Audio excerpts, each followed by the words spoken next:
Welcome to my channel, guys. Ang ituturo ko sa inyo ngayon, magluluto tayo ng bento. Japanese shake bento. Shake means salmon.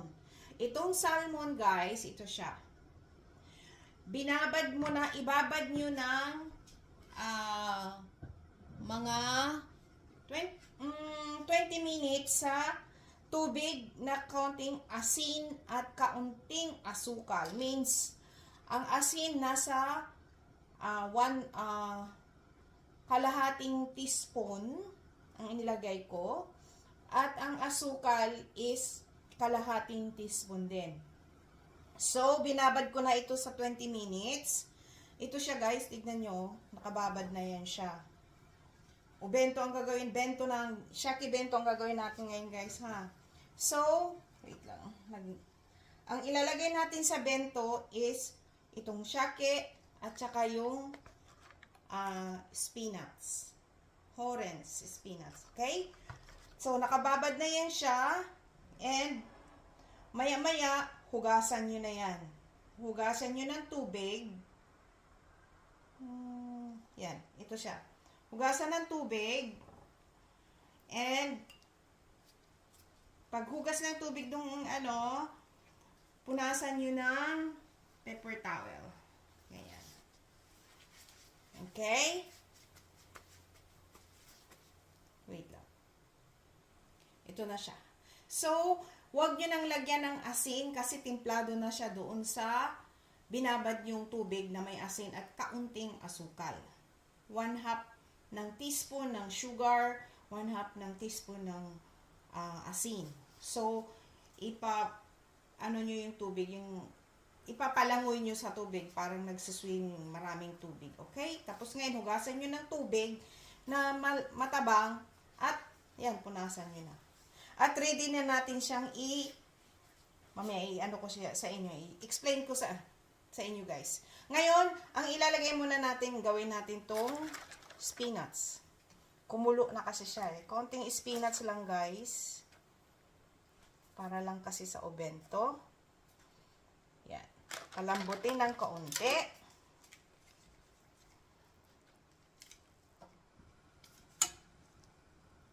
Mga ganyan lang. Half cook lang siya, guys, ha? Tanggalan nyo na kagad. Ito na siya, guys, yung spinach. Lagyan nyo lang, timplahan nyo ng soy sauce. Konting soy sauce. And, yan. So, i-mix nyo.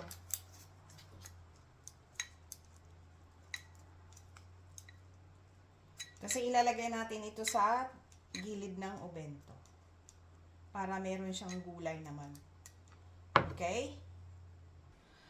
Iihaw na natin ang salmon. Ihaw na natin siya, okay? Lagyan nyo ng wax paper para hindi siya masunog. And, ilagay nyo na yung salmon. Okay? Lagyan nyo, guys, ng Japanese wine. Japanese osake. Mga ganyan. Para medyo meron naman siyang tawag nito, lasa. Kasi itong osake, wine to, to siya, manamis ito siya. Yan. So, mahina lang apoy, guys, medium heat. Pag-ihaw niya, para hindi masunog, takpan nyo ng foil. Ganyan, guys, takpan nyo ng foil, pero medium heat lang tayo, guys, ha, para yung loob maluluto agad. Pati yung loob maluto. So, mag-ano na kayo ng rice. Meron na akong sinaing na rice. Ilalagay na lang natin. Okay? Tignan nyo, guys, ganyan na siya. So, hindi siya sunog. Pero hindi pa yan. Babaliktarin ko pa maya-maya. Okay? Ganyan na siya, guys, tapos baliktarin nyo, ha? Ayan na siya, guys. Medyo brown-brown na siya ng konti. So, takpan nyo ulit. Ano lang siya, mga 5 minutes. 3 minutes sa kabila, mga 5 to 6 minutes lang. 3 minutes sa kabila, 3 minutes sa kabila. Okay? Ito guys, habang naghahanda tayo guys, nag-aantay, ito na siya. Ito yung bento. And, wait lang. Ayan na siya. So, ngayon, ilalagay na natin ang Japanese furikake. Yan. Ano rin to siya? Shaki din to. Fish din siya eh. So, kaunting ganyan. Furikake.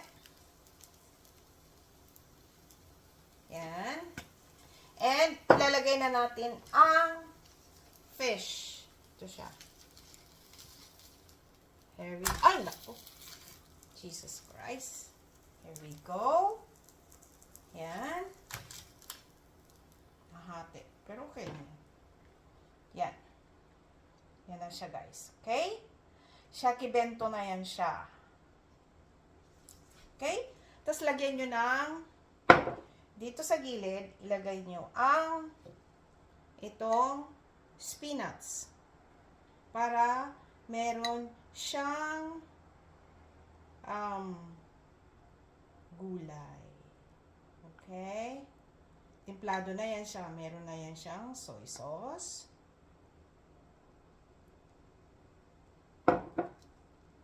Guys. Ganyan. Yan. And, lagyan nyo ng kamatis dito sa gilid. Yan. Tanim ko tong kamatis, guys, ha. Yan. Yan na siya. There we go. Ito na ang ating obento. Okay, Japanese obento. Look at that. Yan. Diba? Thank you for watching. Please subscribe, like, and share. And i-click nyo na rin yung notification bell para palagi kayong updated sa ating mga bagong video. Bye! God bless all! Yan.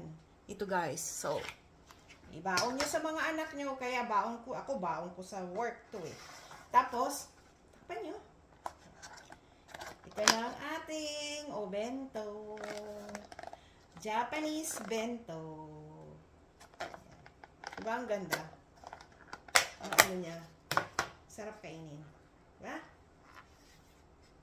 Bye! Ito na ang ating Japanese bento, guys. Yan na siya.